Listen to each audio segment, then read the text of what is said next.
ಎಲ್ರಿಗೂ ನಮಸ್ಕಾರ. ನನ್ನ ಯೂಟ್ಯೂಬ್ ಚಾನಲ್ಗೆ ಎಲ್ಲರಿಗೂ ಹೃತ್ಪೂರ್ವಕವಾಗಿ ಸುಸ್ವಾಗತ. ಇವತ್ತಿನ ಶ್ಲೋಕ 19ನೇ ಶ್ಲೋಕ ಆಗಿರುತ್ತೆ. ಇವತ್ತಿನ ಶ್ಲೋಕ ಹೇಳುತ್ತೆ, ನಮ್ಮ ಕೆಲಸವನ್ನು ನಾವು ಆಸಕ್ತಿ ಇಲ್ಲದೆ ಮಾಡಬೇಕು. ಅಂದರೆ ನಾವು ಒಂದನ್ನು ಕೆಲಸ ಮಾಡುವಾಗ ನಮ್ಮ ಕೆಲಸದ ಬಗ್ಗೆ ಸ್ವಲ್ಪ ಗಮನವಿರಬೇಕು ಹೊರತು ಯಾವುದೇ ಒತ್ತಡ ಇಲ್ಲದೆ ಮತ್ತು ಈ ಕೆಲಸ ಯಾಕೆ ಆಗಲಿಲ್ಲ, ಕೆಲಸ ಮಾಡಿದರೂ ಸಹ ನಮಗೆ ಪ್ರತಿಫಲ ಸಿಗಲಿಲ್ಲ ಅನ್ನೋದಕ್ಕೆ ಈ ಶ್ಲೋಕವನ್ನು ನಾವು ತಿಳ್ಕೋಬಹುದು.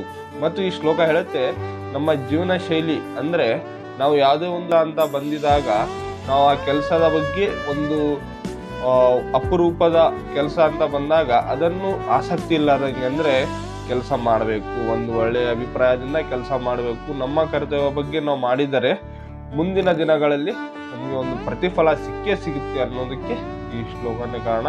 ಹಾಗಾಗಿ ಈ ಶ್ಲೋಕವನ್ನು ಸಂಪೂರ್ಣವಾಗಿ ನೋಡಿ ಮತ್ತು ನನ್ನ ವಿಡಿಯೋನ ಎಲ್ಲಿ ಸ್ಕಿಪ್ ಮಾಡ್ದಂಗೆ ಸಂಪೂರ್ಣವಾಗಿ ನೋಡಿ. ಇವತ್ತಿನ 19ನೇ ಶ್ಲೋಕ ಒಂದು ಜೀವನ ಶೈಲಿಯನ್ನು ನಮ್ಮ ರೂಪಿಸ್ಕೊಳ್ಳುತ್ತೆ ಮತ್ತು ಕೆಲಸ ಅಂತ ಬಂದಾಗ ನಾವು ಯಾವ ಥರ ಮಾಡಬೇಕು ಅನ್ನೋದಕ್ಕೆ ಈ ಶ್ಲೋಕ ನಮಗೆ ಸಂಪೂರ್ಣ ಜ್ಞಾನ ತಿಳಿಸುತ್ತೆ.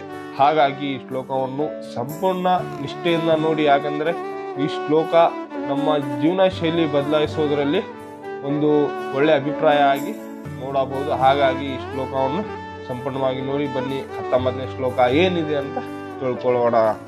19ನೇ ಶ್ಲೋಕ ಹೇಳುತ್ತೆ, ಮದಸ್ತಕಂ ಸತತಂ ಕಾರ್ಯಂ ಕರ್ಮಂ ಸಮಾಚಾರಂ ಅಸಕ್ತಾಯಾಚರಣಂ ಕರ್ಮ ಪರಮಪುತ್ನರಿ ಪುರುಷಂ. ಅಂದರೆ ಶ್ಲೋಕ ಅರ್ಥಪೂರ್ಣವಾಗಿ ಹೇಳುತ್ತೆ, ನಮ್ಮ ಒಂದು ಕರ್ತವ್ಯ ಬಗ್ಗೆ ನಾವು ನಿಷ್ಠೆಯಿಂದ ಇರಬೇಕು. ಆದ್ದರಿಂದ ಕರ್ಮಫಲದಲ್ಲಿ ಆಸಕ್ತಿ ಇಲ್ಲದೆ ಕರ್ತವ್ಯವೆಂದು ಕರ್ಮವನ್ನು ಮಾಡಬೇಕು.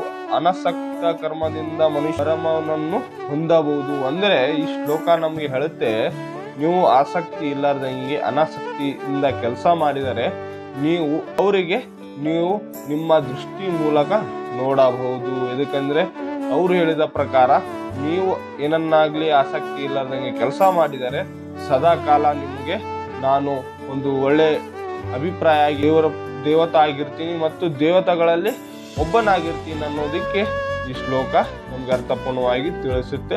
ಸಂಪೂರ್ಣ ಅರ್ಥ ಹೇಳುತ್ತೆ, ನಮ್ಮ ಒಂದು ದೇವತಂ ಪುರುಷ ನಿರಾಕಾರವಾದಿಗಳಿಗೆ ಮುಕ್ತಿ ಆದ್ದರಿಂದ ಯೋಗ ಮಾರ್ಗದರ್ಶನ ಪಡೆಯುವುದು, ಕೃಷ್ಣನಿಗಾಗಿ ಅಥವಾ ಕೃಷ್ಣನ ಪ್ರತಿಜ್ಞೆಯಲ್ಲಿ ಕೆಲಸ ಮಾಡುತ್ತಾ ಕರ್ಮಫಲದ ಬಗ್ಗೆ ನಿಲಚಿತನಾಗಿದ್ದನು ನಿಶ್ಚಯವಾಗಿಯೂ ಬದುಕಿನ ಪರಮ ಗುರಿಯುತ್ತ ಮುನ್ನಡೆಯುತ್ತಿದ್ದಾನೆ. ಅಂದರೆ ಒಂದು ಕೆಲಸ ಅಂತ ಬಂದಾಗ ನಮ್ಗೆ ಹೇಳುತ್ತೆ, ಒಂದು ದಿನನಿತ್ಯವಾಗಿ ಕೆಲಸ ಮಾಡ್ತೀವಿ, ಆದರೆ ಅಲ್ಲಿನ ಒಂದು ಪ್ರತಿಫಲ ಸಿಗೋದಿಲ್ಲಲ್ವಾ ಅಂತ ನಾವು ಚಿಂತೆ ಪಡುತ್ತೀವಿ.